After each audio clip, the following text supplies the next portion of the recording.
মারিয়া, তুই কেন এসছিস ওর শরীরে? তুই বেরোবি? আমি তোকে পেলাম না এই জন্যে ওদের জগতের। তুই ওকে বিয়ে করতে চাইছিস? না, আমি ও আমাকে বিয়ে করবে না। আমি অশান্তি, আমি তো মরে যাব, আমি তো মরে যাব, আমার দিন শেষ। মারিয়া, তুই মর গিয়ে, কিন্তু ওর শরীর থেকে তুই বেরো।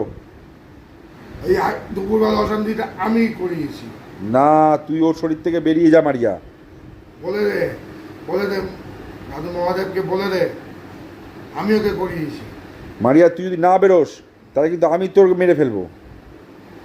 আমি মরেই যাব। আমার ওপর বিধান দিয়ে দিয়েছে অভিজিৎ, মহাদেব ওর ওপর বিধান দিয়েছে, অভিজিৎ আমার ওপর বিধান তুই দিয়েছে। বেরো, বাড়ি বেরো, বেরো এখন, বেরিয়ে যা। আমি তুই এখনই বেরাও শরীর থেকে। বলে দিয়ে যাচ্ছি, তারা রেকর্ড করে মহাদেব দাদুর কাছে পাঠিয়ে দে, মহাদেবকে পাঠিয়ে দে। অভিজিৎকে কেন মহাদেবের থেকে বিষ রাখবো? আমি বলেছি, আমি বলেছি মারিয়া দেবাদিদেব। তুই কেন দাদুর নামে এত কাজে কথা বলবি? আমার মনের ক্ষোভ ওর মুখে বলিয়ে ওকে দোষী করিয়েছি।